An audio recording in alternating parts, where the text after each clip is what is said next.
Hi student, vector के previous lectures में मैंने वेक्टर को किस तरह ऐड करेंगे उसके विषय में बताया था।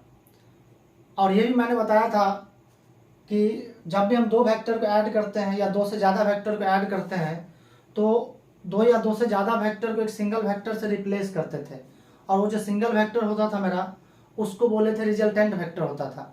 और ये जो रिजल्टेंट वेक्टर होता था उसी के मैग्नीट्यूड और डायरेक्शन हम लोग निकालते थे जब भी ऐड करते थे वेक्टर को। तो जो स्टूडेंट प्रीवियस लेक्चर नहीं देखे हैं कि वेक्टर को हम लोग कैसे ऐड करेंगे, वो प्रीवियस लेक्चर्स में देख लीजिए, जाके अच्छे से समझ में आ जाएगा। आज हम लोग बात करने जा रहे हैं कि जो वेक्टर को ऐड किए थे तो उसका प्रॉपर्टीज क्या होगा। यानी ऐसा नहीं है कि दो वेक्टर्स गिवन होगा तो हमेशा ऐड कर लेंगे, हम लोग उसको रिप्लेस कर सकते हैं। यानी कुछ कंडीशंस होते हैं, उसी कंडीशन में क्या कर सकते हैं, हम लोग वेक्टर को रिप्लेस कर सकते हैं। तो यहाँ पे देखिए properties of addition of vectors, तो वेक्टर को जो ऐड करेंगे उसका क्या क्या प्रॉपर्टीज होगा। तो पहला प्रॉपर्टीज है कि only those vectors can be added which have same nature. हम लोग उन्हीं वेक्टर को ऐड कर सकते हैं, उन्हीं दो या दो से ज्यादा वेक्टर को रिप्लेस कर सकते हैं जो सेम नेचर का हो। जैसे देखिए एग्जाम्पल के लिए मान लेते हैं एक ऑब्जेक्ट है, इस पे एक फोर्स F1 लग रहा है और एक दूसरा फोर्स क्या लग रहा है, F2 फोर्स लग रहा है। तो हम लोग ये F1 और F2 यानी दोनों फोर्स ही है, दोनों क्या है, फोर्स है।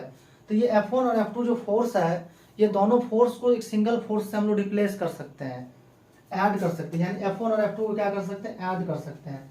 लेकिन कोई स्टूडेंट यदि चाहे कि फोर्स को वेलोसिटी में ऐड करना या फोर्स को डिस्प्लेसमेंट के साथ ऐड करना या अदर वेक्टर क्वांटिटी के साथ ऐड करना, तो हम लोग नहीं कर पाएंगे। यानी हम लोग उन्हीं वेक्टर को ऐड कर पाएंगे जिनका नेचर सेम होगा। ठीक है, इसमें कोई कंफ्यूजन नहीं है। नेक्स्ट प्रॉपर्टी है if a plus B equal to R. यदि वेक्टर a और वेक्टर b को ऐड करके r से रिप्लेस कर रहे हैं हम लोग, तो यहाँ पे वेक्टर r जो रिजल्टेंट वेक्टर है और वेक्टर a और वेक्टर b तीनों क्या होगा, एक ही प्लेन में होगा। जैसे देखिए मान लेते ये कोई सतह है, तो वेक्टर a जो है इस सतह में बनाया गया है, वेक्टर b भी इसी सतह में है, तो r जो आप लोग बनाओगे वो भी इसी सतह में बनाए, इसी सरफेस पे बनाएंगे। This is this vector a lying on this surface, this vector b lying on this surface. Then if you want to draw resultant vector, then we have to draw resultant vector in this plane. Okay. Next property है कि addition of vectors follows commutative law. जो vector को add करेंगे हम लोग commutative law को follow करता है। बच्चों आप लोग पहले प्रीवियस क्लास में प्रीवियस 10th से पहले ही पढ़ चुके होंगे आप लोग कि जो कम्यूटेटिव लॉ होता है वो क्या होता है। देखिए जैसे 2 + 3, इसको हम लोग 3 + 2 भी लिख सकते हैं। यही जो प्रॉपर्टी है एडिशन का, इसी को बोलते हैं कम्यूटेटिव लॉ। क्या बोलते हैं हम लोग, कम्यूटेटिव लॉ बोलते हैं। तो ठीक इसी प्रकार यहाँ पर देखिए a + b अब b + a, दोनों ही केस में जो रिजल्टेंट आएगा उसका मैग्नीट्यूड और डायरेक्शन दोनों क्या होगा, सेम होगा। तो कहीं भी a + b लिखा है और b + a लिखा है, दोनों का मतलब क्या है, सेम है। दोनों का जो इफेक्ट होगा क्या होगा, सेम होगा। आइए नेक्स्ट प्रॉपर्टी देखते हैं। नेक्स्ट प्रॉपर्टी है कि addition of vector follows associative law. जो वेक्टर का एडिशन है वो एसोसिएटिव लॉ को भी फॉलो करता है। अब एसोसिएटिव लॉ देखिए, तो एसोसिएटिव लॉ कहता है देखिए कि 2 + 3 + 5 है। देखिए इसमें क्या है, इसका मतलब कि पहले 3 और 5 को ऐड कर लिए और जो आएगा, जैसे यहाँ पे 8 आ रहा है तो फिर 8 को 2 में ऐड करना है। ये बिल्कुल सेम रिजल्ट आएगा, बिल्कुल सेम वैल्यू आएगा यदि आप 2 और 3 को पहले ऐड कर लेते हैं, बाद में 5 ऐड करते हैं। तो दोनों में अंतर क्या, देखिए पहले 3 और 5 को ऐड किए, फिर जो आया वो 2 में ऐड किए हैं। यहाँ पर क्या, पहले 2 और 3 को ऐड कर लिए, फिर जो आया उसको 5 में ऐड कर दिए। तो दोनों का वैल्यू जो है आप देख सकते हैं सेम आ रहा है। तो ठीक इसी प्रकार वेक्टर में भी ये रूल अप्लाई हो रहा है, a + b + c। Vector b और c को पहले रिजल्टेंट निकाल लीजिए, जो रिजल्टेंट आएगा उसको a में क्या करिए, ऐड कर दीजिए। और बिल्कुल ये सेम आएगा जब कोई बच्चा a और b को ऐड करेगा, बाद में c ऐड करेगा। तो यही आपका एसोसिएटिव लॉ है। नेक्स्ट देखिए, बहुत इंपॉर्टेंट पॉइंट है ये, एग्जाम्स में पूछा गया है कि जो रिजल्टेंट आएगा उसका मैग्नीट्यूड क्या होगा, कि दोनों वेक्टर के मैग्नीट्यूड के सम से क्या होगा, या तो कम होगा या उसके बराबर होगा, या क्या होगा देखिए सब्ट्रैक्शन जो होगा, जो घटेगा उससे क्या होगा, ज़्यादा होगा, ग्रेटर होगा या उसके इक्वल होगा। इसको समझते हैं, देखिए इसको थोड़ा प्रैक्टिकली हम लोग समझते हैं डायग्राम से। देखिए मान लेते हैं एक ऑब्जेक्ट है और ये ऑब्जेक्ट सरफेस पे रखा हुआ है। एक आदमी है, सपोज करिए एक पर्सन है जो इस यानी राइट की तरफ ये 20 न्यूटन फोर्स से खींच रहा है। ये जो मैन है, ये जो पर्सन है आपका, ये 20 न्यूटन फोर्स से क्या कर रहा है, राइट की तरफ पुल कर रहा है। एक दूसरा मैन है,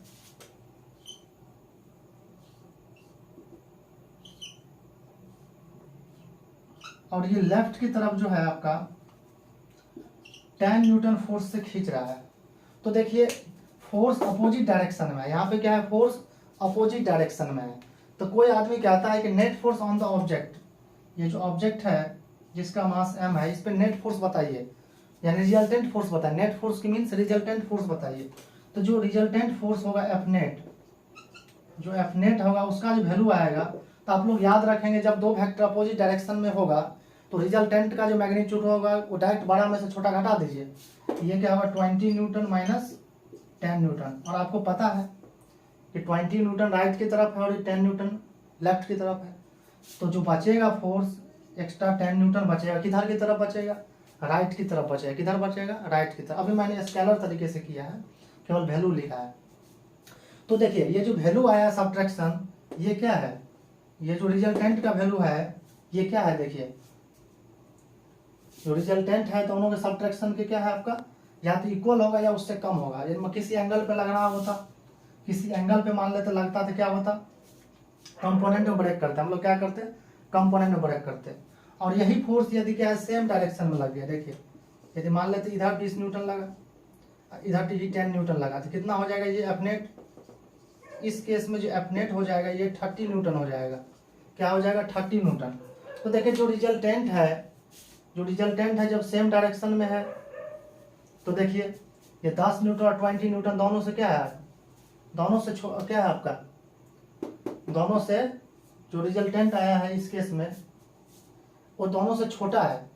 देखिए यहाँ पे r जो है, r ये क्या है आपका a प्लस बी से या तो स्मॉलर होगा, a प्लस बी से क्या होगा, या तो स्मॉलर होगा या इक्वल होगा। इस केस में देखिए माइनस भी बड़ा होगा या फिर उसके इक्वल होगा। देखिए जैसे 10 न्यूटन है, 10 न्यूटन से क्या है, ये जो आपका रिजल्टेंट है, ये जो r है इससे क्या है, ग्रेटर है। ये दोनों में से क्या है आपका, ग्रेटर आएगा। तो याद रखेंगे आप लोग जो रिजल्टेंट आएगा क्या, दोनों के प्लस से कम आएगा या उसके इक्वल होगा, या a माइनस बी से ग्रेटर होगा या उसके इक्वल होगा। ठीक है, कोई दिक्कत नहीं है इसमें।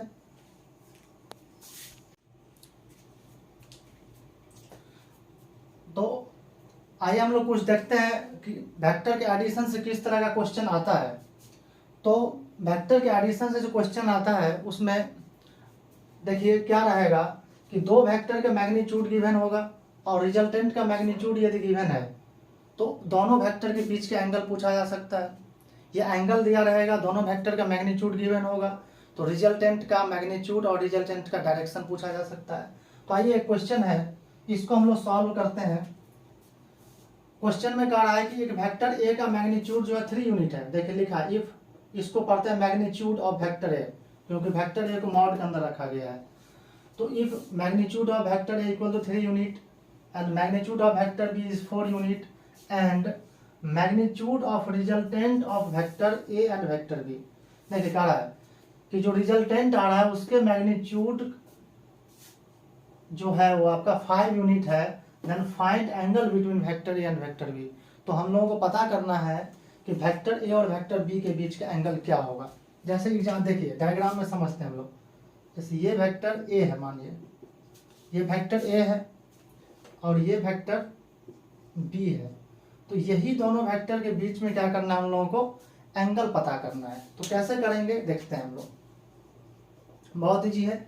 आप लोग ध्यान में रखेंगे कि दो वेक्टर का मैग्नीट्यूड गिवन है, रिजल्टेंट का मैग्नीट्यूड गिवन है, तो आपको दोनों वेक्टर के बीच का एंगल पूछा जा सकता है। तो क्वेश्चन में कह रहा है कि वेक्टर ए का मैग्नीट्यूड जो है ये 3 यूनिट है, वेक्टर बी का मैग्नीट्यूड जो है वो 5 यूनिट है। देखिए, और जो आर आया है, आर का मैग्नीट्यूड क्या है आपका, सॉरी ये बी का मैग्नीट्यूड 4 यूनिट है, जो आर आया रिजल्टेंट उसका मैग्नीट्यूड 5 यूनिट है। तो हम लोग जानते हैं कि एक फार्मूला होता है कि आर का जो मैग्नीट्यूड होता है वो फार्मूला होता है A square plus B square plus 2ab cos theta, जहाँ पे थीटा क्या है, वेक्टर ए और वेक्टर बी के बीच का एंगल है। ये हम लोग थ्योरम पढ़ चुके हैं।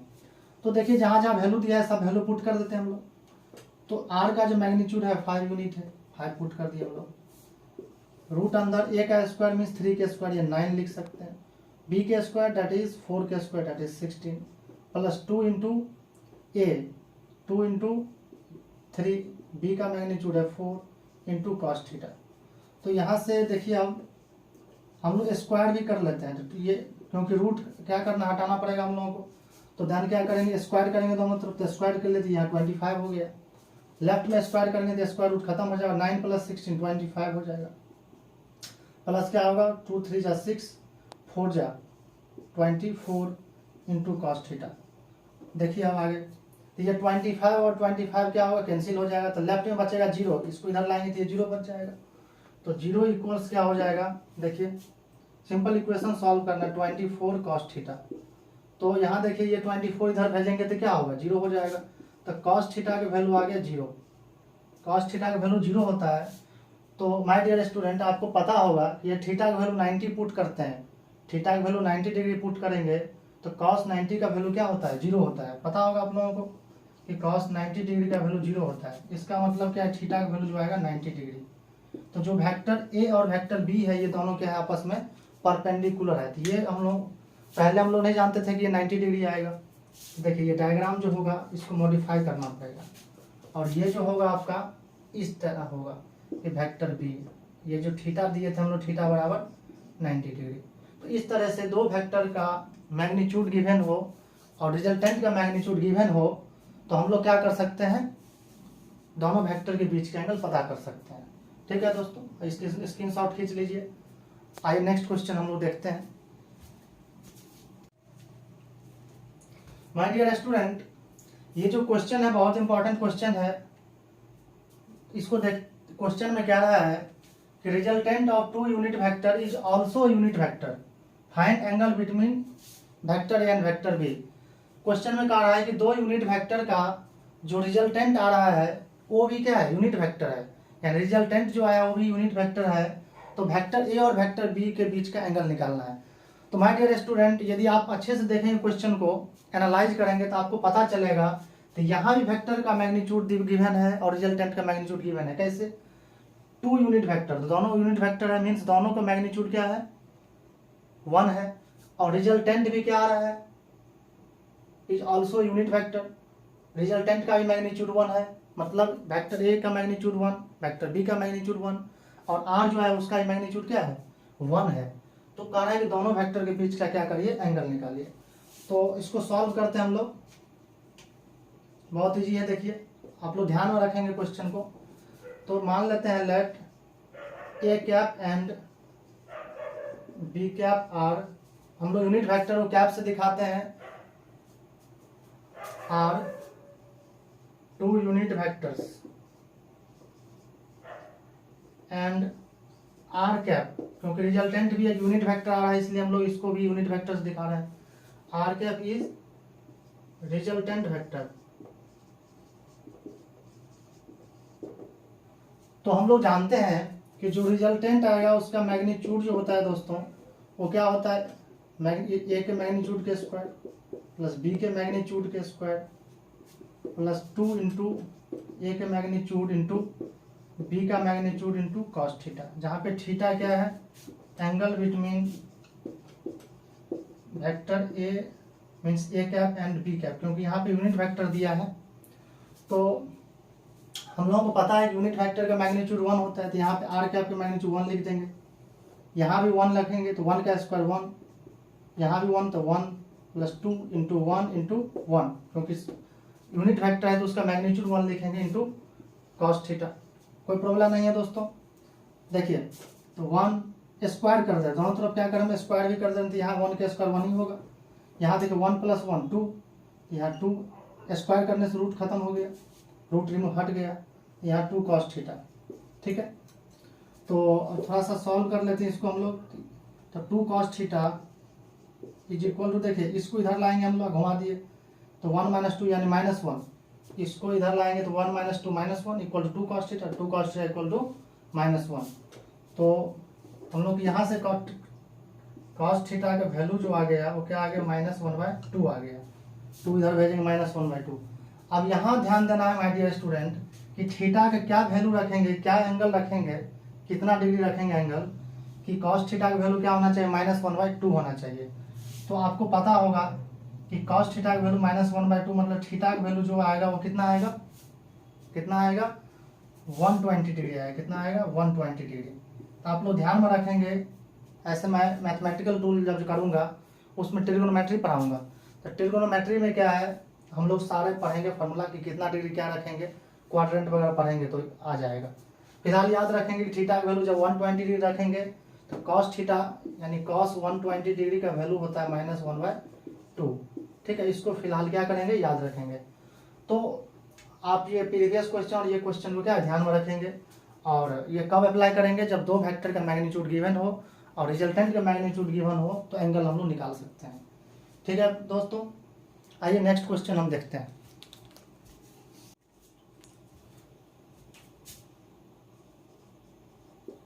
तो नेक्स्ट क्वेश्चन है, which of the set given below may represent the magnitude of 3 vectors adding to 0।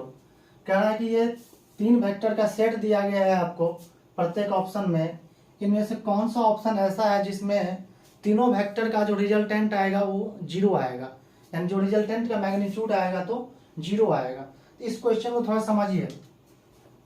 जैसे मान लेते एक ऑब्जेक्ट है, सपोज करिए पॉइंट ऑब्जेक्ट है, इस पे 10 न्यूटन का फोर्स से कोई पर्सन खींच रहा है इधर की तरफ, इसी ऑब्जेक्ट को 20 न्यूटन फोर्स से कोई पर्सन इधर खींच रहा है, तो इन दोनों का जो रिजल्टेंट आएगा बीच में आएगा। तो सपोज करिए कि जो रिजल्टेंट आएगा, जो एफ नेट है वो कितना मान लेते हैं, एफ नेट जो है मान लेते 25 न्यूटन आ गया, कितना आ गया एफ नेट का वैल्यू 25 न्यूटन आ गया। तो यदि एक और फोर्स हम लगाते हैं जो 25 न्यूटन का हो और इसके ठीक अपोजिट हो, जो F1 और F2 यानी 10 न्यूटन और 20 न्यूटन, 10 न्यूटन और 20 न्यूटन का रिजल्टेंट यानी F नेट 25 न्यूटन है, तो इसके अपोजिट डायरेक्शन में यदि हम लोग क्या करते हैं 25 न्यूटन फोर्स लगा देते हैं तो क्या हो जाएगा, ये ऑब्जेक्ट पे नेट फोर्स क्या हो जाएगा, 0 हो जाएगा। नेट फोर्स क्या हो जाएगा, 0 हो जाएगा। देखिए ये फोर्स और ये फोर्स को रिजल्टेंट से रिप्लेस किए, और जो ये इतना 25 न्यूटन है उतना ही हम इधर लगा दिए। तो इसका मतलब क्या है, देखिए अब इसका मतलब क्या है, this 10 Newton force, 20 Newton force and 25 Newton force का जो रिजल्टेंट होगा दैट विल बी 0। तो वही इसमें पूछा जा रहा है कि कौन सा सेट में जो वेक्टर है, 3 वेक्टर का सेट है, 3 वेक्टर का सेट है, उसका रिजल्टेंट 0 हो जाएगा। तो देखिए रिजल्टेंट 0 होने के लिए कंडीशन यह है कि किन्हीं दो का जो रिजल्टेंट होगा वो तीसरे के रिजल्टेंट के कम से कम इक्वल होना चाहिए। क्या होना चाहिए, इक्वल होना चाहिए। इक्वल हो जाएगा तो क्या हो जाएगा, नेट फोर्स नेट वेक्टर का रिजल्टेंट जो होगा वो 0 हो जाएगा। देखिए यहाँ 2 और 4 को ऐड करते हैं तो क्या आ रहा है, 6 आ रहा है, जो कि 8 के इक्वल नहीं है, तो यहाँ रिजल्टेंट नहीं आएगा। देखिए 8 और 4 को ऐड कर 2 नहीं है, और देख लेते हैं 8 + 2 10 आ गया, जो कि 4 के इक्वल नहीं है। मीन्स क्या है, ये पहला ऑप्शन गलत हो गया। दूसरा में देखते हैं 4 + 8 12, जो कि 16 के इक्वल नहीं है, मतलब नहीं आ सकता।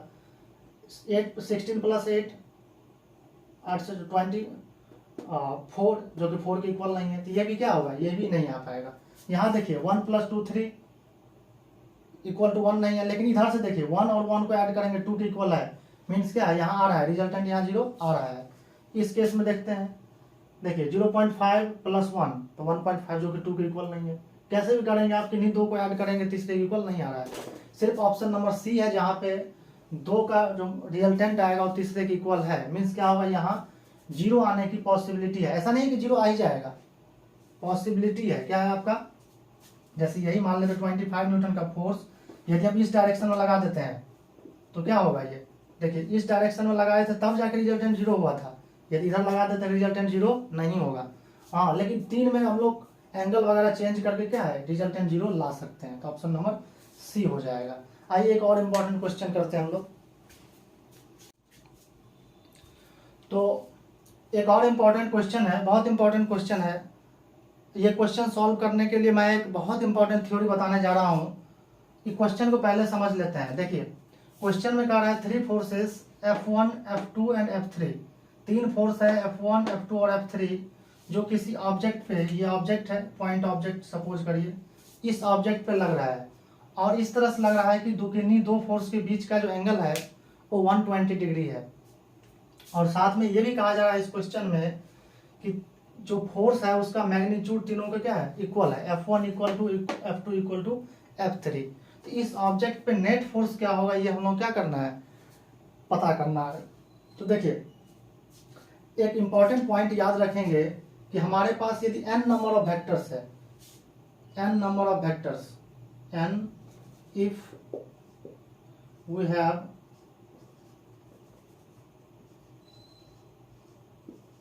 n numbers of vectors,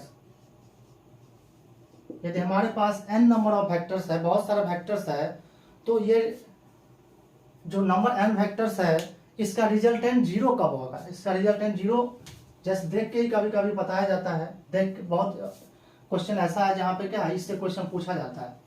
तो if we have n number of vectors then condition for which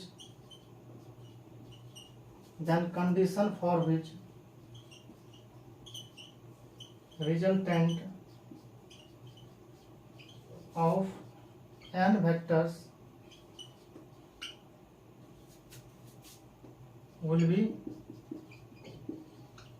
0। यदि हमारे पास n वेक्टर्स है तो कंडीशन निकालिए जिसके लिए n वेक्टर का जो रिजल्टेंट है उसका वैल्यू क्या होना चाहिए 0 हो। तो कंडीशन देखिए, कंडीशन क्या है, पहला कंडीशन है कि जो वेक्टर्स है उसका मैग्नीट्यूड सेम होना चाहिए, प्रत्येक वेक्टर का क्या होना चाहिए मैग्नीट्यूड सेम होना चाहिए। तो they must have same magnitude,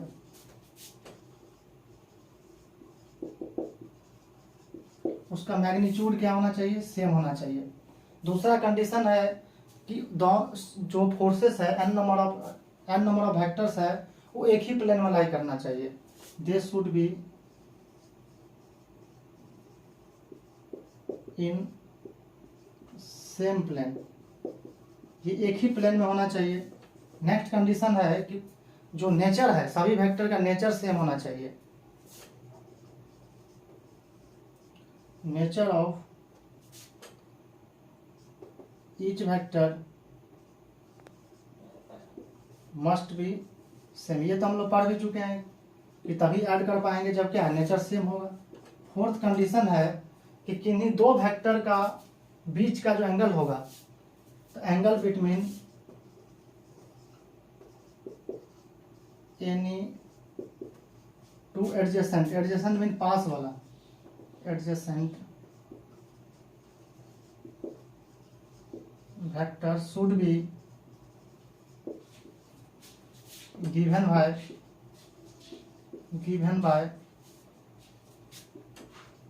2 power n। 2 power n का जो वैल्यू होना चाहिए मीन्स क्या होना चाहिए इंटीजर आना चाहिए, क्या आना चाहिए इंटीजर आना चाहिए। देखिए n नंबर ऑफ यदि हमारे पास वेक्टर्स है तो उसका रिजल्टेंट देख के ही 0 होगा या नहीं होगा कैसे बता सकते हैं। यदि ये चारों कंडीशन फॉलो हो रहा है तो उसका रिजल्टेंट डायरेक्ट 0 हम लोग लिख सकते हैं। कैसे देखिए, पहला कंडीशन है कि सेम मैग्नीट्यूड होना चाहिए प्रत्येक का, सेम प्लेन में होना चाहिए, सेम नेचर होना चाहिए, और जो एंगल होगा किन्हीं दो वेक्टर के बीच का, वो कोई दो वेक्टर ले लीजिए उनके बीच का एंगल क्या होना चाहिए 2 पावर n होना चाहिए। अब ये जो क्वेश्चन है इस क्वेश्चन को देखते हैं। देखिए पहला कंडीशन तो सही है कि मैग्नीट्यूड क्या प्रत्येक फोर्स का इक्वल है। दूसरा कंडीशन क्या है सेम नेचर का होना चाहिए और सेम प्लेन में होना चाहिए। तो सेम प्लेन में F1, F2 और F3, this 3 forces lie in the same plane. Next है कि नेचर सेम होना चाहिए, तो नेक्स्ट नेचर भी सेम है, सभी फोर्स ही है। चौथा जो कंडीशन है, फोर्थ कंडीशन है कि 2 पाई एन इंटीजर आना चाहिए। एन जहाँ पे नंबर ऑफ वेक्टर्स है, तो यहाँ पर 3 वेक्टर्स है, F1 F2 और F3, 3 फोर्सेस है, मीन 3 वेक्टर्स है। तो एंगल क्या देखिए 2 पाई बाई 3 करना पड़ेगा। तो 2 पाई देखिए 2 पाई मीन्स 2 इंटू 180 डिग्री, पाई का वैल्यू 180 डिवाइडेड 3, इसको कैंसिल करें 60 यानी 120 डिग्री। देखिए इंटीजर आ गया 120 डिग्री। देखिए इन्हीं दो, ये F1 F2 के बीच देखिए, चाहे F2 F3 के बीच देखिए, F1 F3 के बीच देखिए, तो किन्हीं दो एडजेसेंट वेक्टर के बीच का जो एंगल है ये 120 डिग्री है। इसका मतलब क्या हुआ कि जो एफ नेट आएगा वो क्या आएगा बताइए, जो एफ नेट आएगा वो 0 आ जाएगा। तो माय डियर स्टूडेंट, आप यदि n नंबर ऑफ वेक्टर्स देखते हैं तो एक बार ये कंडीशन को जरूर याद कर लेंगे, क्योंकि जेई में ऐसा क्वेश्चन आ चुका है। और यदि आप बनाने बैठेंगे तो क्या बहुत टाइम लग जाएगा। कैसे टाइम लगेगा, F1 F2 का रिजल्टेंट निकालेंगे, F1 F2 का रिजल्टेंट निकालेंगे, कुछ इस तरह हुआ, फिर दोनों को देखेंगे इक्वल है कि नहीं है, इक्वल होगा तो कैंसिल हो जाएगा। यानी यदि ये कंडीशन चारों माइंड में है तो आप डायरेक्टली देख करके बता सकते हैं कि रिजल्ट 0 होगा या 0 नहीं होगा। यदि ऐसा क्वेश्चन आता है तो यही कॉन्सेप्ट पूछना चाहता है वो आपसे कि वो पता है या नहीं पता है।